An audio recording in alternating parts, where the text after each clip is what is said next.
বাক্য প্রমাণে আমরা পেয়েছিলাম সমভিব্যাহারো বাক্যম। সেখানে বলেছিলাম ইয়াস্য পর্ণময়ী জুহুর ভবতি না সা পাপম শ্লোকম শৃণোতি। আজকে আমরা শুরু করবো প্রকরণম দিয়ে। প্রকরণম কাকে বলা হচ্ছে? বলা হচ্ছে উভয়াকাঙ্ক্ষা প্রকরণম। অর্থাৎ যেখানে উভয়ের আকাঙ্ক্ষা থাকে তাকে কি বলা হয়? প্রকরণ বলা হয়। যেমন একটা উদাহরণ হচ্ছে সমিধো যজতি দর্শপূর্ণ মাসাভ্যাম স্বর্গম ভাবয়েত। এখানে দেখো দুটো জিনিস আছে, সমিধো যজতি এটা হচ্ছে প্রয়াজ, আর দর্শপূর্ণ মাসাভ্যাম স্বর্গম ভাবয়েত এই যে এই অংশটা আছে, এই অংশটা আমরা কোথায় পাচ্ছি? এই দর্শপূর্ণ মাসাভ্যাম স্বর্গম ভাবয়েত এটা হচ্ছে আমার মুখ্য বিধি। মানে এটার দ্বারা কি বলা যায়? দর্শপূর্ণ মাস যাগের বিধান করা, যে তুমি যদি দর্শপূর্ণ মাস যাগ করো তাহলে তোমার কি হবে? স্বর্গ প্রাপ্তি হবে। আর একটা কি বলা হচ্ছে? সমিধো যজতি। এটা আমি কি বললাম? এটাকে বললাম এটা হচ্ছে প্রয়াজ, এটা হচ্ছে অঙ্গ। দুজনেরই এখানে পরস্পরের প্রতি একটা আকাঙ্ক্ষা আছে। কেন আকাঙ্ক্ষা আছে? যখনই বলে যে সমিত যাগ করবে, প্রয়াজ যে বললো সমিধো যজতি, তখন বললো করে কি হবে, মানে কেন করবে, মানে এর ফলটা কি? তখন এইখানে এই যে দর্শপূর্ণ মাসাভ্যাম স্বর্গম ভাবতে স্বর্গলাভ হবে, এইখানে তার কিমর্থম, এই যে আকাঙ্ক্ষাটা, কেন তার আকাঙ্ক্ষা এখানে পূর্ণ হচ্ছে। তখন এখানে আবার দর্শপূর্ণ মাসাভ্যাম স্বর্গম ভাবয়েত, এখানে প্রশ্ন হয় কথম ভাবয়েত, কিভাবে করবে? তখন সেখানে তার আকাঙ্ক্ষা পূর্ণ করে সমিধ হয়ে যদি না, এই যে সমিধ প্রভৃতি যে প্রয়াজ আছে তাদের অনুষ্ঠানের মাধ্যমেই দর্শপূর্ণ মাস যাগ অনুষ্ঠিত হবে। তাহলে পরস্পরের প্রতি একটা আকাঙ্ক্ষা আছে, এই ওর আকাঙ্ক্ষা নিবৃত্ত করছে, ও ওর আকাঙ্ক্ষা নিবৃত্ত করছে। তাই এটা কার দ্বারা নির্ণয় করা হচ্ছে? না প্রকরণ প্রমাণের দ্বারা নির্ণয়, প্রকরণের দ্বারা নির্ণয় করা হচ্ছে। ওর জন্য বলা হচ্ছে উভয়াকাঙ্ক্ষা প্রকরণ। তার মধ্যে আবার প্রকরণের আমাদের কটা ভাগ আছে? দুটো ভাগ আছে। সেই দুটো প্রভাব এখানে আমরা নিয়ে চলে আসছি একবারে প্রসঙ্গবশত। প্রকরণম দ্বিবিধম। এই যে উভয়াকাঙ্ক্ষা প্রকরণম, এটা কয় প্রকার? দুই প্রকার। কি কি? বলা হচ্ছে মুখ্য প্রকরণম, অবান্তর প্রকরণম। তাহলে এখন প্রসন্ন তার মানে প্রকরণ দুই ভাগে ভাগ করা হচ্ছে, একটা হচ্ছে মুখ্য আর একটা হচ্ছে অবান্তর। তাহলে মুখ্য কাকে বলা হচ্ছে? না মুখ্য বলা হচ্ছে মুখ্য ভাবনা সম্বন্ধী প্রকরণম মহাপ্রকরণম বা মুখ্য প্রকরণ। ঠিক আছে, একে কি বলা হয়? মহাপ্রকরণম বলা হয়। আর এটাকে কি বলা হচ্ছে? অবান্তর প্রকরণম। কাকে? না বলছে অঙ্গ ভাবনা সম্বন্ধী প্রকরণম অবান্তর প্রকরণম। এর মানেটা হচ্ছে যে দুটোর মধ্যে পার্থক্য, যেটা প্রধান বিধিকে নিয়ে কাজ করছে তার মধ্যে যে অঙ্গাঙ্গী ভাব, তাকে কি প্রকরণ বলা হচ্ছে? অবান্তর প্রকরণ। আর মহাপ্রকরণ কাকে বলা হচ্ছে?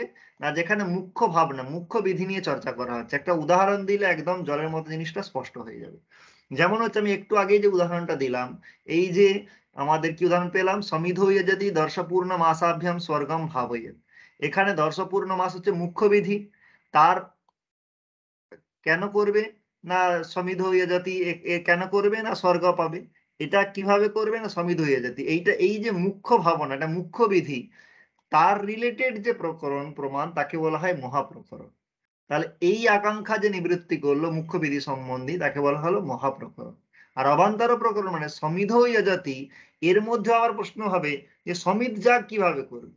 তার তো একটা প্রশ্ন হবে যে সমিত যাগ আমি আবার কিভাবে করব। তাহলে সেই আকাঙ্ক্ষায় সমিধ হইয়া জাতি এইখানে রিলেটেড যে আকাঙ্ক্ষা, তখন তাকে বলা হবে কি প্রকরণ বলা হবে?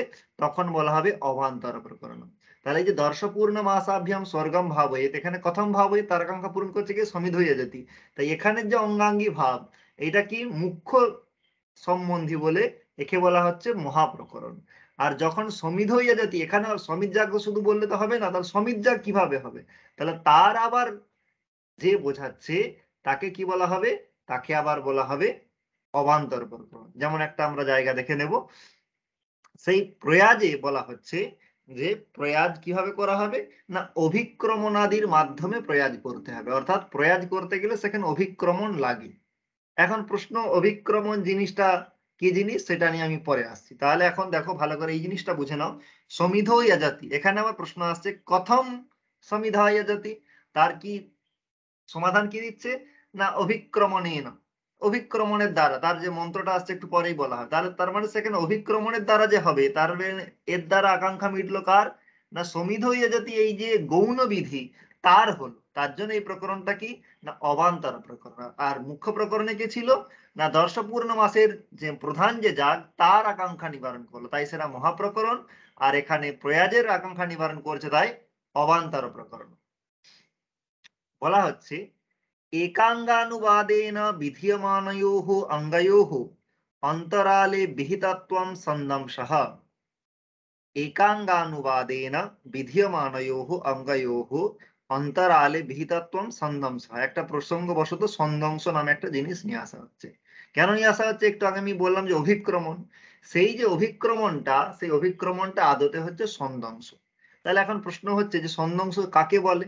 না, বলা হচ্ছে যখন একটা প্রসঙ্গে, যখন দুটো বিধির বা দুটো অঙ্গের বিধান করা হচ্ছে, তার মাঝে একটা যে আছে সে যদি কারো অঙ্গ না হয়ে থাকে, তাহলে এই যে মাঝে বিধান যার করা হলো তাকে ছন্দংশ বলা হলো। দুটো কাজ বলা হচ্ছে, সেই দুটো কার কাজ? না, যে যার সম্বন্ধে, যেমন সমিধ হয়ে যাচ্ছে, সমিধ কিভাবে যাগ করবে, তার জন্য সেখানে দুটো বিধি বলা হয়, তার দুটো অঙ্গ আছে। অঙ্গ মানে আর কিছু না, অঙ্গ মানে এক কথায় উপকারক, মানে যে উপকার করে, কিভাবে করবে তার উত্তর যে দেয়। তাহলে সেই দুটো অঙ্গের মাঝে যখন একটা বলা হচ্ছে যে কিন্তু অঙ্গ নয়, তাহলে সেই তাকে কি বলা হবে? না, তাকে বলা হচ্ছে ছন্দংশ। ছন্দংশ কথার এক কথায় অর্থ হচ্ছে সাঁড়াশি। সাঁড়াশি মানে আমরা জানি সাঁড়াশি কি করে, দুদিক থেকে চিপে ধরে, ঠিক সেরকম দুটো অঙ্গ দিয়ে মাঝখানে যখন একটা কোনো বিধিকে ধরবে, মানে মাঝে রাখবে যে বিধিটাকে, তাকে বলা হয় ছন্দংশ বিধি বা যথা অভিক্রমণী। যেমন অভিক্রমণ বিধি হচ্ছে ছন্দংশ। কেন? উদাহরণ দিচ্ছে দেখো, তথা হি समानयते जुह्वाम उपभृतस्तेजो वा इत्यादिना প্রয়াজানুবাদেন কিঞ্চিদ অঙ্গম বিধায়। তাহলে এখানে প্রয়াজ মানে যে বললাম পাঁচটা প্রয়াজ, তার মধ্যে সমিত একটা প্রয়াজ, সেই প্রয়াজের অঙ্গ কি না, বলছে সমানয়তে জুহ্বাম উপভৃতস তেজঃ। এর দ্বারা বলা হচ্ছে যে জুহুতে উপভৃত, উপভৃত বলে একটা পাত্র হয়, সেই উপভৃত পাত্র থেকে ঘৃত আনা হয়। জুহু মানে ওই যে আগে যেমন বলা হচ্ছিল ইয়াস্তে পর্ণময়ী জুহুর ভবতি, মানে একটা হাতা টাইপের আর কি, একটা জুহু, একটা বেদের যে মানে যে আজ্য দ্রব্য ঘৃত প্রভৃতি যে সংগ্রহ করা হয় হাতা টাইপের, তাকে একটা নাম হচ্ছে জুহু। সেই জুহু কোথা থেকে ঘি গ্রহণ করে? না, উপভৃত পাত্র থেকে ঘি আনা হবে। কোথায়? সমিত জাগে। তাহলে এই যে উপভৃত পাত্র থেকে ঘৃত আনা হচ্ছে, সেইভাবে প্রয়াজ অনুষ্ঠিত হবে, এটা একটা অঙ্গ। এই অঙ্গ বিধান করে তারপরে কি বলছে, यस्यैवं विदुषः प्रयाजा इज्यन्ते प्रैभ्यो लोकेभ्यो भ्रातৃভ্যানুদতে অভিক্রামম জুহত্যি অভিজিত্যই। এখানে বলা হচ্ছে যে বিদুষः মানে যে পণ্ডিত বা যে ব্যক্তি বা যে যজমান এই রকম প্রয়াজের অনুষ্ঠান করবে, সে লোকে অপরাজিত হয় বা শত্রুদের সে মানে হারিয়ে দেয়, অর্থাৎ শত্রুদের উপর সে নিজের অধিকার কায়েম করতে পারে। কিসের দ্বারা? না, অভিক্রামম জুহতি অভিজিত্যই, এই অভিক্রমণের দ্বারা সে তার এই রকম কাজ করতে পারে। এখন ভালো করে দেখো, এই যে অংশটা অভিক্রমণ বললো, এটা কিন্তু প্রয়াজে করতে হবে এরকম কথা কিন্তু বললো না। সে বললো যে প্রয়াজে ঘৃত উপভৃত পাত্র থেকে নিয়ে আসতে হবে, এটা বললো প্রয়াজে করতে হবে। এটা হঠাৎ করে বললো এই প্রয়াজ যে করবে তার এইরকম একটা ফল হবে, এটা মাঝে একটা কথা বলে দিল। তারপরে কি বলছে, ইউ বৈ প্রয়াজানাম মিথুনম বেদ, অর্থাৎ এই যে প্রয়াজ যারা করা হচ্ছে তাদের যে যুগল, সেই যুগলকে বা মিথুনকে যারা জানে তাদের এটা হয়। তাহলে এটার দ্বারা প্রয়াজের একটা অঙ্গ বিধান করা হচ্ছে। মাঝখানে যে অভিক্রমণ এলো, সেই অভিক্রমণ কিন্তু কারো অঙ্গ নয়, তাও যে প্রয়াজের যে দুটো অঙ্গ, প্রথমের অঙ্গ এবং দ্বিতীয় অঙ্গ, তার মাঝে যে বিধান করা হয়েছে অভিক্রমণ, সেই অভিক্রমণটা হলো অভিক্রমণটাও এখন এদের অঙ্গ হয়ে যাবে। কারণ কি, যেহেতু মাঝে দুটো আছে, তার দুটোর মাঝে যেহেতু এ আছে, তাও সেও কার অঙ্গ হয়ে যাবে? তারই অঙ্গ হয়ে যাবে। যদিও সাক্ষাৎ সে তার অঙ্গ ছিল না, তা সত্ত্বেও যেহেতু তার দুটো অঙ্গের মাঝে যেহেতু সে পড়ে গেছে, তাই তাকে কি করতে হবে? তাকেও তার অঙ্গ হিসাবে গণনা বা গণ্য করতে হবে। এটার একটা মানে তোমার কি বলে কারণ থাকেই। যেমন হচ্ছে একটা মানে সামান্য যদি একটা উদাহরণ দেখি, যে কোনো আমরা যখন মানে যে যে কোনো ইয়ে করি, তখন আমরা সেখানে কি করছি, তখন আমরা দেখো কোনো হয়তো আমরা একটা লাইনে যাচ্ছি, একটা লাইনে যখন যাওয়া হয় যে সামনে একজন আছে, মানে পিছনে একজন আছে, মাঝে একজন হয়ে গেছে, তার এদিকে গেলেও চলবে ওদিকে গেলেও চলবে, কিন্তু এদিকে যেতে গেলে আবার অন্য রাস্তা ধরতে হবে, তখন আমরা ওদের সঙ্গেই চলে গেলাম, আমার কার্য তো সিদ্ধি হয়ে যাচ্ছে। তাই এ যদিও সাক্ষাৎ ওই কাজ না করলেও হতো, তা সত্ত্বেও যে দুটোর মাঝে পড়ে গেছে, তাই সেটাও তার অঙ্গ হয়ে যায়। তাহলে এইভাবে প্রয়াজের যে অঙ্গর যে বিচার, তাহলে সেটাকে কার মধ্যে চলে এলো? না, অবান্তর প্রকরণের মধ্যে চলে এলো। যেখানে মুখ্য যে যাগ সেটা কারো কিভাবে করা হবে, সেই সম্বন্ধে যে আকাঙ্ক্ষা, তাকে মহাপ্রকরণ বলে। আর প্রয়াজের যে আকাঙ্ক্ষা কিভাবে হবে, তার যে আকাঙ্ক্ষা নিবারণ করা, তাকে কি বলা হয়? অবান্তর প্রকরণ। আর অবান্তর প্রকরণে প্রসঙ্গক্রমে ছন্দংশের উল্লেখ করলো। ছন্দাংশ কাকে বলে? না দুটো প্রয়াজের অঙ্গের মধ্যে যদি কোনো কিছুর বিধান করা হয় তখন তাকে কি বলা হয়? ছন্দাংশ বলা হয়। তখন তাকে কি বলা হয়? ছন্দাংশ বলা হয়। তার এক উদাহরণ হলো অভিক্রমণ। এরপর তার আমাদের প্রকরণ শেষ। এরপরে আমাদের কি আসছে? এরপরে আমাদের আসছে স্থানম। স্থান কাকে বলে? না স্থান বলা হচ্ছে দেশ সামান্যম স্থানম। দেশ সামান্যম স্থানম। স্থান প্রমাণের দ্বারা, স্থান প্রমাণের দ্বারাও কি করা হয়? বিচার করা হয় কে কার অঙ্গ হবে। যেমন মন্ত্রগুলি এইভাবে পড়া আছে, ঐন্দ্রাগ্নম একাদশ কপালম নির্বাপেত, বৈশ্বানরম দ্বাদশ কপালম নির্বাপেত। তারপরে আছে ইন্দ্রাগ্নি রোচনা দিবহ, বৈশ্বানরহ অজিজনত। চারটে মন্ত্রের ক্রম এইভাবে আছে। এখন এই যে ঐন্দ্রাগ্নম একাদশ কপালম নির্বাপেত আর বৈশ্বানরম দ্বাদশ কপালম নির্বাপেত, এই দুটো যে বিধান আছে বা বিধি আছে তার অঙ্গ হচ্ছে ইন্দ্রাগ্নি রোচনা দিবহ আর বৈশ্বানরহ অজিজনত। এখন প্রশ্ন হচ্ছে কোনটা কার অঙ্গ? ইন্দ্রাগ্নম একাদশ কপালম নির্বাপেত এর অঙ্গ ইন্দ্রাগ্নি রচনা দিবহ না বৈশ্বানর অজিজনত, অথবা বৈশ্বানরম দ্বাদশ কপালম নির্বাপেত এর ইন্দ্রাগ্নি রচনা দিবহ না বৈশ্বানর অজিজনত। তাহলে সেখানে বলা হচ্ছে যে যে মানে দেশ বলতে কি অবস্থান, তাহলে ঐন্দ্রাগ্নম একাদশ কপালম নির্বাপেত এ যে ক্রমে পড়া হয়েছে সেই ক্রমেই এখানে হবে। ঐন্দ্রাগ্নম একাদশ কপালম নির্বাপেত প্রথমে, বৈশ্বানরম দ্বিতীয়। তাই এখানেও প্রথমে ইন্দ্রাগ্নি, তাই প্রথমের সঙ্গে প্রথমের, দ্বিতীয়ের সঙ্গে দ্বিতীয়ের। এবং এইটাকে বলা হয় যথাক্রম বা যথাসংখ্য স্থান। এই স্থান প্রমাণের আরো ভাগ আছে। এখানে আমি যেটা দেখালাম, একটা দেখালাম স্থান প্রমাণকে কি করা হয়, বলছে স্থান প্রমাণকে দুটো ভাগে ভাগ করা হয়। একটা হচ্ছে পাঠ সাদৃশ্যম আর একটা হচ্ছে অনুষ্ঠান সাদৃশ্যম। দুটো ভাগে ভাগ করা হচ্ছে, একটা হচ্ছে পাঠ সাদৃশ্যম আর একটা হচ্ছে অনুষ্ঠান সাদৃশ্যম। পাঠ সাদৃশ্যম মানে যেখানে পাঠের ক্রম অনুসারে, পাঠের স্থান অনুসারে, ঠিক আছে, তাকে কি বলা হচ্ছে যথা সংখ্যা পাঠ, মানে যেই সংখ্যাতে যেই ক্রমে করা হয়েছে সেই ক্রমেই অঙ্গাঙ্গী ভাব হবে। যেমন এখানে যত সংখ্যার উদাহরণ দিচ্ছে ওই একই উদাহরণ এখানে আমি নিয়ে এসেছি। দেখো ঐন্দ্রাগ্নম একাদশ কপাল নির্বাপেত প্রথমে আছে, বৈশ্বানরম দ্বাদশ কপালম নির্বাপেত যেটা দ্বিতীয়তে আছে। এখানেও এটা প্রথম, এটা দ্বিতীয়। তাই যে ক্রমে পড়া হয়েছে সেই ক্রমেই হবে, প্রথমের প্রথম, দ্বিতীয়ের দ্বিতীয়। এটা কি কিসের উদাহরণ? যথাসংখ্য পাঠের উদাহরণ। আরেকটা কি বলছে সন্নিধি পাঠ। সন্নিধি পাঠ মানে সন্নিধি মানে সামীপ্য। যদি সামীপ্যেও কোনো কিছুর বিধান করা হয় তাহলে সেখানেও অঙ্গ হয়ে যাবে। যেমন উদাহরণ দেওয়া হচ্ছে, বৈশ্বদেবীম সাংগ্রহণীম নির্বাপেত গ্রাম কামহ। অর্থাৎ যিনি গ্রাম চান তিনি কি করবেন? বৈশ্বদেবীম সাংগ্রহণী মানে সাংগ্রহণী যাগ তিনি করবেন। এই বাক্যের দ্বারা সাংগ্রহণী বিকৃতি যাগের বিধান করা হয়েছে। বেশ, তাহলে বৈশ্বদেবীম সাংগ্রহ নির্বাপেত গ্রাম কামহ, এখানে সাংগ্রহণী কি যাগ? বিকৃতি যাগ। তার প্রকৃতি যাগকে দর্শপূর্ণ মাস যাগ। তার দুটো পারিভাষিক শব্দ হচ্ছে বিকৃতি যাগ আর প্রকৃতি যাগ। এই পারিভাষিক শব্দগুলো অর্থ হচ্ছে যেখানে সমস্ত অঙ্গের উপদেশ দেওয়া হয় তাকে প্রকৃতি যাগ বলে, আর যেখানে সমগ্র অঙ্গের উপদেশ দেওয়া হয় না তাকে কি বলা হয়? বিকৃতি যাগ বলা হয়। অর্থাৎ প্রকৃতি যাগ যেখানে বিধান করা হয় সেখানে কিভাবে করবে না করবে সমস্ত উপায়, মন্ত্র, সমস্ত কিছু নির্দেশ থাকে। আর বিকৃতি যাগের ক্ষেত্রে বিকৃতি যাগে শুধু বিধান থাকে, বাকি একটা জেনারেল নিয়ম আছে, প্রকৃতিবৎ বিকৃতি কর্তব্য। অর্থাৎ প্রকৃতি যাগ যে যেভাবে করেছো বিকৃতি যাগও সে সেভাবে করে নেবে, নূতন করে আর কোনো কিছুর কিন্তু বিধান করা হয়। বেশ, তাহলে এটা হচ্ছে সাংগ্রহণী যে যাগ সেটা কি যাগ বললাম? বিকৃতি যাগ। তার মানে এখানে শুধু যাগের বিধান করা হয়েছে, কিভাবে করা হবে সেটা প্রকৃতি যাগ। তার প্রকৃতি যাগকে না দর্শপূর্ণ মাস যাগ, তার প্রকৃতি যাগ হলো দর্শপূর্ণ মাস যাগ। এর সন্নিকটে আমনম অস্য আমনস্য দেবা ইতি তিস্র আহুতির জুহোতি।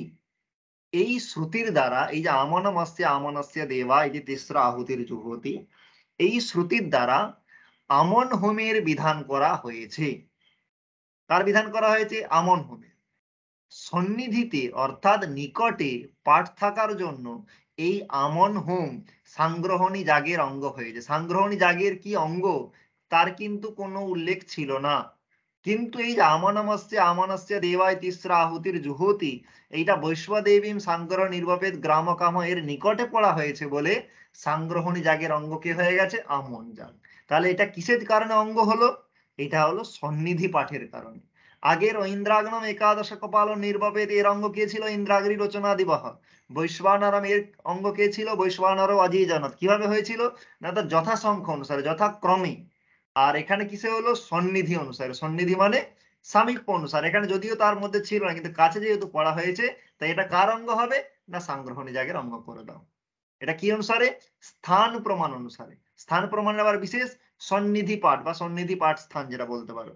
তাহলে স্থান প্রমাণের দুটো, একটা পাঠ সাদৃশ্যম আর একটা অনুষ্ঠান সাদৃশ্যম। তাহলে যদি পাঠ হয়েছে মানে যেখানে পড়া হয়েছে তাদের স্থান যদি সমান হয়, তাহলে সেই অনুসারে কে অঙ্গ আর কে প্রধান তার নির্ণয় করা হলে পাঠ সাদৃশ্যম। এখানে যেমন ধরো পাঠ করা হয়েছে ক্রমে, যেই ক্রমে পাঠ করা হয়েছে সেই ক্রমে অঙ্গ। এখানে নিকটে পাঠ করা হয়েছে তাই অঙ্গ হয়ে গেছে। নিকটে পাঠ করা হয়েছে মানে পড়া হয়েছে বা বলা হয়েছে। আর অনুষ্ঠান সাদৃশ্যম মানে অনুষ্ঠানের যেখানে কথা বলা হচ্ছে তার কাছাকাছি যদি হয়, তাহলে সেখানে যদি পাঠ আলাদা থাকলেও সেখানে অনুষ্ঠান যেখানে করা হচ্ছে তার অনুসারে সেখানে অঙ্গাঙ্গী ভাব হয়ে যাবে। কোনটা তার অঙ্গ হবে তার নির্ণয় করা হবে। আমরা উদাহরণে আসবো। উদাহরণ কি বলছে? ইয়ো দীক্ষিতঃ ইয়দ আগ্নিসৌমিয়ম পশুম আলভতে। কি বলছে? ইয়হ দীক্ষিতঃ ইয়দ আগ্নিসৌমিয়ম পশুম আলভতে। এখানে আগ্নিসৌমীয় পশুর কি করা হচ্ছে? অগ্নিসৌমীয় যে পশু তার আলম্বনের কথা বলা হচ্ছে। এই যে আলম্বনের কথা বলা হচ্ছে, এই যে বাক্যটা আছে যে অগ্নিশমীয় পশুর আলম্বন করতে হবে, সে বাক্যটার পাঠ কোথায় আছে? সেখানে বলা হচ্ছে এই বেদ বাক্যের দ্বারা অগ্নিশমীয় পশু যাগ বিহিত হয়েছে, এই বাক্যের পাঠ সোমক্রয়ণের নিকটে আছে। কার নিকটে? সৌমক্রয়ণের, যেখানে সোম কেনা হয়েছে তার কাছে এর পাঠ করা হয়েছে। তাহলে এটা কার অঙ্গ হওয়া উচিত ছিল? সমক্রয়ণের অঙ্গ হওয়া উচিত ছিল। এই সমক্রয়ণের যে পাঠ কাছে যে পাঠ আছে, সেখানে জ্যোতিষ্ঠম যাগের এটা অঙ্গ। জ্যোতিষ্ঠম যাগের সমক্রয়ণ দ্বিতীয় দিনে হয়। কোন দিনে হয়? দ্বিতীয় দিনে হয়। তাহলে জ্যোতিষ্ঠম যাগের যে সমক্রয়ণ সেটা কোন দিনে হয়? দ্বিতীয় দিনে। তাহলে এটাও কোন দিনে? অগ্নিশমীয় পশুর আলম্বন কোন দিনে হওয়া উচিত ছিল? দ্বিতীয় দিনে। কেন হওয়া উচিত ছিল? তার কারণ সমক্রয়ণের নিকটে আছে, তাহলে এখানে সন্নিধি পাঠ। সেই বশত এখানে কিন্তু দ্বিতীয় দিনে পাচ্ছিল। কিন্তু বলছে আবার এস ঔপবসত্যে অন্যি দ্বিদৈবাত্যঃ পশুর আলব্ধব্যঃ। এই বাক্যের দ্বারা চতুর্থ দিনে পশু আহুতি দেওয়ার কথা বলা হয়েছে। এখানে দেখো শুধুমাত্র পশু আলম্বন করতে হবে বলা হয়েছে, কোন দিন করতে হবে বলেনি। পরবর্তীকালে গিয়ে বলছে চতুর্থ দিনে কি করতে হবে? পশু আলম্বন করতে হবে। তাহলে এখন এখানে দুটো কনফ্লিক্ট হচ্ছে। একটা সমক্রণের নিকটে আছে তার জন্য এখানে কি দ্বিতীয় দিনে পাচ্ছে, আর এখানে অনুসারে কাকে পাচ্ছে? চতুর্থ দিনে পাচ্ছে। কিন্তু দেখা যাচ্ছে সেই চতুর্থ দিনে শুধু পশু আলম্বনের কথাই বলা হচ্ছে না, আহুতি দেওয়ার কথাও বলা হচ্ছে না।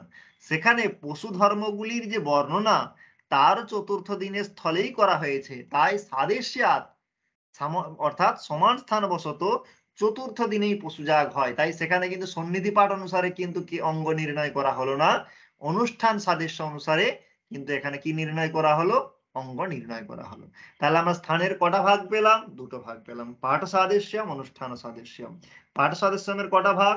যথাসংখ্য পাঠ, সন্নিধি পাঠ। যথাসংখ্য পাঠের কি উদাহরণ?